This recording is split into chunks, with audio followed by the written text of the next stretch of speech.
Bonsoir, bienvenue sur cette capsule. On va parler, durant ces 15 prochains jours, des Stargate, les portes des étoiles, les Stargate cristallines. Alors, ça va être la première petite capsule là-dessus que je fais ce soir. On va attendre que ça arrive tranquillement. Voilà, et on va parler un peu de ces Stargate minérales archangéliques. Ces portails énergétiques, ces portes des étoiles que vous pouvez réaliser n'importe où, dans n'importe quel lieu, dans n'importe quel endroit. Et on va voir un peu comment ça se passe et puis d'où ça vient dans les futures capsules qui vont être faites à partir d'aujourd'hui. Je vous rappelle pour toutes les personnes qui arrivent, je rappellerai tout à l'heure, vous pouvez retrouver l'ensemble de mes capsules sur ma chaîne YouTube Académie Adestra. Plus facile à retrouver que sur ma page La Mangeoire, vu le nombre de publications que je donne et je fais par jour. Bonsoir Marie, salut Simone, voilà. Salut Béa, on va parler d'un sujet qui te tient à cœur, les Stargate des étoiles. Salut Nadia, bonsoir, bonsoir. Ouais, génial. Salut la phénoménale. Voilà, la phénoménale, pas mal comme jeu de mots. La phénoménale. Eh bien, bonsoir Poupette Poupette. Tiens, c'est sympa ça comme pseudo, Poupette Poupette. Salut Pierre-Henri, comment tu vas? Ouais. Bonsoir Andrés. Donc on va parler des Stargates minérales archangéliques, ces portes des étoiles, ces vortex énergétiques que vous pouvez créer. Les Stargates que je fais sont à résonance archangélique et on utilise le cristal de roche. Voilà. Et je vais parler un peu ce soir de la pierre de cristal de roche, en tout cas dans cette petite capsule. Vous savez que j'aime bien, par rapport aux formations que je donne, vous faire des petites capsules qui expliquent cela. Et vous aurez tout l'historique. Bonsoir Maria-Méry, vous aurez tout l'historique de ces petites capsules sur ma chaîne YouTube. Et voilà, comme ça vous fera peut-être, même si vous n'avez pas la formation, vous allez peut-être apprendre des choses sur les portes des étoiles. Vous savez que, il y a une série télévisée qui s'appelait Stargate, et on en a fait des films même, La Porte des Étoiles. Alors nous, c'est un peu ça, sauf que c'est pas de la téléportation, c'est quelque chose qui va se faire dans un sujet qui me passionne et encore deux magnifiques expériences ce week-end. Bravo Béatrice. Donc nous, c'est pas de la téléportation physique, ça va être de la téléportation énergétique, spirituelle et des voyages astro. Ce qui est quand même déjà pas mal. Alors on va parler un peu de cristal de roche et un peu l'histoire un peu de cristal de roche, quelques petites anecdotes. D'accord? Le cristal de roche est d'abord la pierre angélique et archangélique par excellence. Pour moi, c'est la reine des pierres en lithothérapie. C'est la pierre qui peut remplacer toutes les autres pierres, qui peut nettoyer toutes les autres pierres et qui peut recharger n'importe quel objet et qui en plus, vous pouvez à la fois encoder et mettre des intentions qui ont énormément de chances et de potentialité de se réaliser dans votre vie, que ce soit des demandes liées à la matière ou des demandes de soins énergétiques, et ainsi de suite. Il n'y a pas de limite, si vous voulez, dans les demandes d'amour. Tout est juste et tout est parfait. Alors, on l'appelle aussi cristal de quartz, cristal de roche, le quartz, ce fameux quartz, n'est-ce pas? Voilà, transparent. Et donc, c'est une pierre qui a une histoire, comme énormément de pierres d'ailleurs, dans la lithothérapie.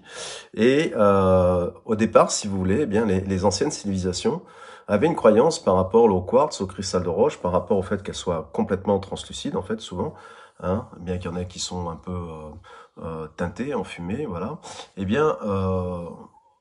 À l'époque, si vous voulez, ils ne connaissaient pas la science. Merci Patricia, bonsoir. Et bonsoir Nesnes. Ils ne connaissaient pas la science, comment se fabriquaient les pierres, d'accord? Comment elles étaient créées. Et pour eux, vous voyez, c'est assez joli parce qu'il y avait des anciens peuples qui croyaient que le cristal de roche, en fait, c'était de l'eau qui avait été congelée par les montagnes. Et pour eux, c'était une congélation éternelle. Vous voyez? Alors pour eux, les cristals de roche descendaient des sommets des montagnes. Ils avaient d'abord été congelés par le sommet des montagnes d'une façon éternelle. Et après, ils descendaient le long des flancs de la montagne au gré des pluies, des avalanches. Ces anciens-là récupéraient ces pierres-là en pensant qu'elles avaient été créées comme ça. Donc ça, je trouve ça très beau, vous voyez, quelque part. Parce que finalement, c'est un peu ça aussi, d'accord? Parce que si vous remplacez l'eau par les mémoires, si vous remplacez l'eau par le champ quantique, le cristal de roche, c'est un peu ça en fait. Ce sont disques durs, des clés USB, mémorielles, et dans lequel l'information eh bien, va rester très très très très longtemps. Ouais, si on prend comme ça. Ce qu'il faut savoir, c'est que on a des traces d'utilisation de cristal de roche en 1500 avant Jésus-Christ, avant l'arrivée de Joshua. Vous voyez, il y avait un peuple qui s'appelait les Mycéniens. Voilà, c'est une civilisation qui était, on appelle ça la civilisation égéenne. Voilà. Et pourquoi? Parce qu'elle venait de l'Héliadique de Grèce. Voilà, donc c'était des anciens Grecs, voilà, pour faire plus simple. D'accord? Et on a retrouvé des traces de pierres de cristal de roche dans lesquelles il y avait des gravures qui avaient été faites par ces Mycéniens. Vous voyez, donc c'est une pierre qui a tout le temps attiré, jusqu'à même aller graver dessus. Alors c'est amusant parce que, si vous voulez, les Mycéniens, ils gravaient des choses dessus. Mais en fait, la pierre était déjà gravée, énormément d'informations. Vous voyez, donc finalement, c'était quelque part une double gravure. Il y avait une gravure quantique, énergétique, et il y avait une gravure physique faite par ce peuple-là.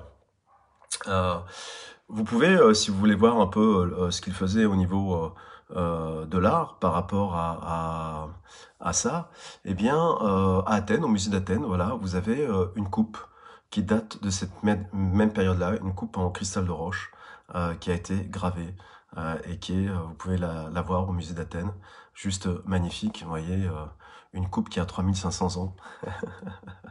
C'est pas beau ça, au niveau énergétique. Un peu plus près de chez nous, mais assez éloigné, eh bien les Romains fabriquaient énormément de bijoux, d'accord, avec, comme vous en avez maintenant, hein, des bracelets, des pendentifs, des colliers, des bagues, hein, des boules en cristal de roche. Donc de toute façon, qu'on les utilisait pour des rites anciens ou qu'on les utilisait pour des parures, le cristal de roche a toujours eu cet attrait de l'être humain, du par sa pureté, du par de sa composition cristalline et du par évidemment de le fait qu'il soit translucide. Hein, vous voyez, c'est magnifique quand vous mettez un cristal de roche en pleine lumière, au soleil, et que vous mettez de l'autre côté des rayons. Eh bien, quand vous voyez les rayons qui traversent le cristal de roche, eh bien, il se passe des choses au niveau des prismes de lumière qui sont super, super intéressants. À peu près 1000 ans après Jésus-Christ, eh bien, on a retrouvé en Égypte, voilà, eh bien, des anciens vases, des vases on appelait ça des aiguières, voilà, c'est la forme qu'on donnait à ces vases-là. Eh bien, c'est des anciens vases en fait qui servaient, c'est des vases à eau, hein, mais elles étaient ornées ou faites avec du cristal de roche, voilà. Et en fait, il y avait des spirales, vous voyez, c'est intéressant parce que c'est des spirales qui étaient en relief, qui étaient sculptées en cristal de roche sur ces aiguières-là. Et vous voyez, la spirale, on sent tout de suite la spirale, le vortex énergétique. Hein, c'est vraiment le symbolisme, hein, le tourbillon, d'accord, les tempêtes, les tornades, voilà, hein, quelque part. Et puis vous avez beaucoup de reliquaires hein, du temps, eh bien, du Moyen-Âge, énormément de reliquaires, notamment des reliquaires de saints, auxquels il y a des cristals de roche dessus, parce que c'était considéré comme quelque chose de très énergétique et autant précieux que finalement l'or ou l'argent ou le cuir ou le cuivre qui ornait eh bien, ces reliquaires. Notamment, vous avez un reliquaire de Saint-Henri qui date de l'époque médiévale, qui lui était eh bien composé, enfin il est, voilà, il est composé d'argent, de pierres de cristal de roche, de cuivre et d'émaux. Hein. Et puis bon, on a encore un peu plus près de nous, à la Renaissance, dans les ateliers de Florence et de Milan, eh bien on a commencé à confectionner de superbes pièces en cristal de roche. Et là aussi, c'est toujours été pour de la décoration ou pour faire des récipients. On appelle ça des anapes. Voilà. Et c'était des récipients qu'on utilisait pour boire comme des verres. Voilà. Donc vous imaginez l'eau ou les boissons alcoolisées de l'époque, hein, peut-être même du vin, qui était versé dans des verres de cristaux. Déjà. C'était déjà là. Voilà. Donc, si vous voulez, ce qui est intéressant, c'est que nous, on s'en sert en lithothérapie, mais pas que, voilà, mais pas que. Et on pourrait écrire des livres et des livres sur les découvertes qu'on a fait avec la façon d'utiliser les cristals de roche. Alors, pour celles et ceux qui ne savent pas ce que c'est que des Stargate, en fait, puisque c'est ça dont on va parler, alors la formation, elle va se faire tranquillement de chez vous, via Internet, voilà, et la formation se fait le mercredi 30 et le jeudi 31 mars. Donc, vous pouvez aller sur mon site, Academia d'Astra, vous allez dans formation en ligne, et ce sera du direct, et pendant 2 soirs, eh bien, on va apprendre les Stargate. Et pour les gens qui ont fait la formation ADN, et pour les gens qui vont s'inscrire à la formation Stargate, eh bien, on terminera la formation par un soin Stargate sur l'ADN. Voilà, sur vos 12 brins d'ADN, et vos 24 brins et vos 36 brins spirituels d'ADN. Donc la formation se terminera, je mentorerai une Stargate et je vous mettrai tous les participants dedans et vous recevrez un soin de recodification de votre ADN durant la formation. Voilà pour cette première petite capsule. Vous savez que je fais des petits capsules courts de 15-20 minutes à chaque fois. Donc celle-là, ce sera la numéro 1 pour la nouvelle série des Stargate. Et puis, si vous allez sur ma chaîne YouTube, Académie Astra, vous verrez au fur et à mesure des jours et des semaines, eh bien, les différents numéros pour avoir un peu différentes pistes sur ce que c'est que les Stargate. Les portes des étoiles, ces vortex énergétiques. Est-ce que vous avez des questions par rapport à ça? Voilà, je vais terminer cette capsule par une petite partie de questions, s'il y en a. Voilà, donc j'attends vos questions tranquillement. Bonsoir Rosa, bonsoir Marie-Claude. Comme dit la chanson, bienvenue chez moi. Et puis, est-ce que vous avez des questions par rapport aux portes des étoiles? Voilà, ces soins énergétiques, ces soins spirituels, ces soins de codification, ces soins, eh bien, de voyage dans le cosmos, dans les étoiles. Et, alors, je vais voir si ça défile tranquillement. J'ai parfois un petit temps de retard, comme je fais tout ça sur mon portable. J'ai un petit écran par rapport à tout ça.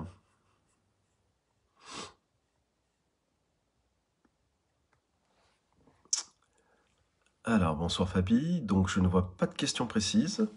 De toute façon, vous aurez une description en dessus de la vidéo sur ma page Facebook.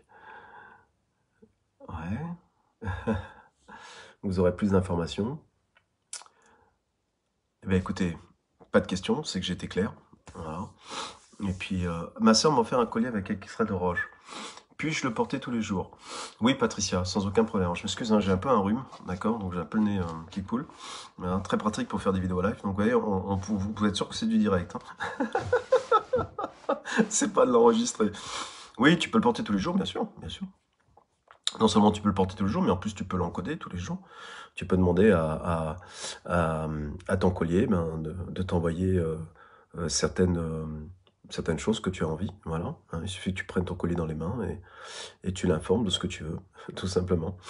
Ouais, je vois un rire. En fait, je suis allé en avant, je croyais que c'était déjà l'été, moi. Ouais, j'ai commencé à enlever des pulls. Un peu trop vite. Euh, Même si c'est Swarovski, Patricia, même si c'est Swarovski. Mais pourquoi? Bah, peu importe la marque, tu vois. Euh, c'est euh, c'est l'intention que tu vas y mener, tu sais. Je peux, par exemple, tu vois, ce bout de papier blanc, ben, je peux l'encoder, hein, et il fonctionnera. Alors, il n'aura pas l'énergie du cristal de roche, évidemment. Il aura une fréquence vibratoire différente, mais si j'encode ce papier-là, ça fonctionnera comme un patch. Hein. Voilà. Donc, fais-toi plaisir, éclate-toi avec ton collier Swarovski, et puis croisez, mais y pleine attention d'amour, et tu verras, ça ne pourra faire que de bien. Je veux juste que ce soit du vrai. Alors là, je peux pas te répondre hein, pour Swarovski. Je sais pas comment ils font leur... Enfin, ils vendent ça en tout cas comme du cristal. Hein. Maintenant, je sais pas comment c'est fabriqué. Faudrait peut-être que tu regardes un peu sur Internet.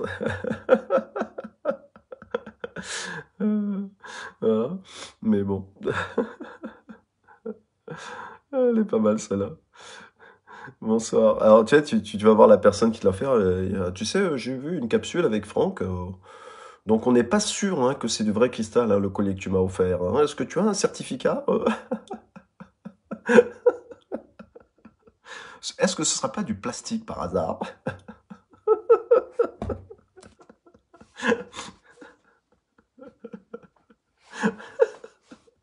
Alors, je t'imagine le jour où on t'offre un diamant, quoi. Le lendemain matin, elle court à la bijouterie. Bonjour monsieur, bonjour madame. Je voudrais savoir si c'est des vrais, ces diamants-là. Parce que vu la taille, j'ai un doute.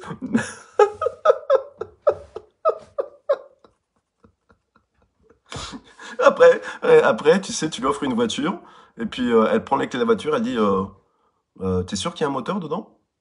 T'es sûr que la voiture, il y a un moteur? Attends, je vais lever le capot parce que je suis pas sûr qu'il y ait un moteur dedans. Si ça se trouve, c'est une voiture à pédale, hein, c'est comme un pédalo. Hein. Le diamant, c'est fait. Il m'a plaqué 3 semaines après. Bon, t'as gardé le diamant parce qu'il paraît que c'est éternel, ça. À moins qu'il soit plaqué diamant, je sais pas.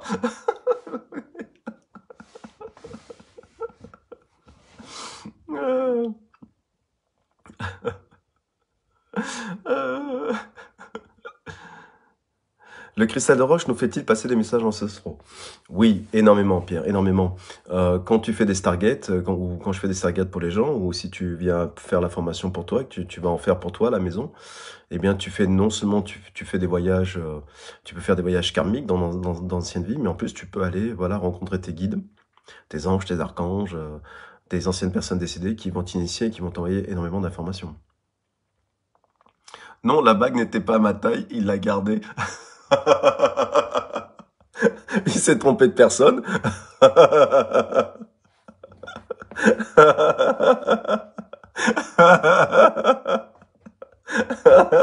Il s'est trompé de paquet.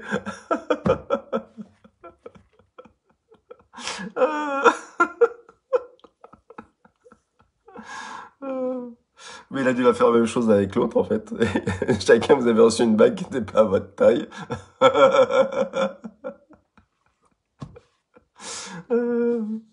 Là là.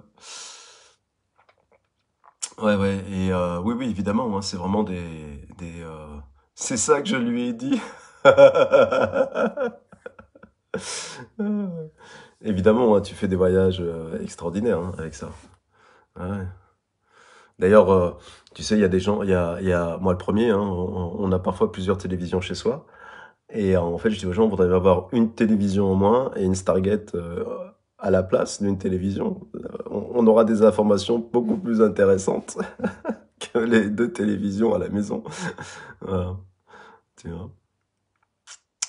Bon, bah écoute, tu nous as bien fait rire, Patricia.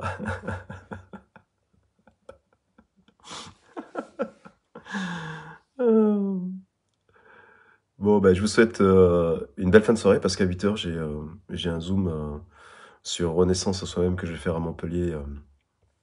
Eh bien, ce week-end-là, samedi, dimanche, je fais Renaissance à Montpellier. Si vous voulez venir, venez. Renaissance, c'est l'enfant intérieur. Si vous voulez, venez passer 2 jours au soleil à Montpellier. Voilà, en direct avec moi. Et vous allez renaître, hein, renaître de vous-même, renaître de vos cendres. Voilà, et travailler avec l'enfant intérieur, c'est génial. Gros bisous à toutes et à toutes. Et puis, finissez avec plein de douceur et de joie cette journée qui se termine. Voilà, une journée de plus sur cette terre. Et puis demain, vous savez ma phrase favorite, a new day, a new chance. Une nouvelle journée, une nouvelle chance. Au revoir, bye bye.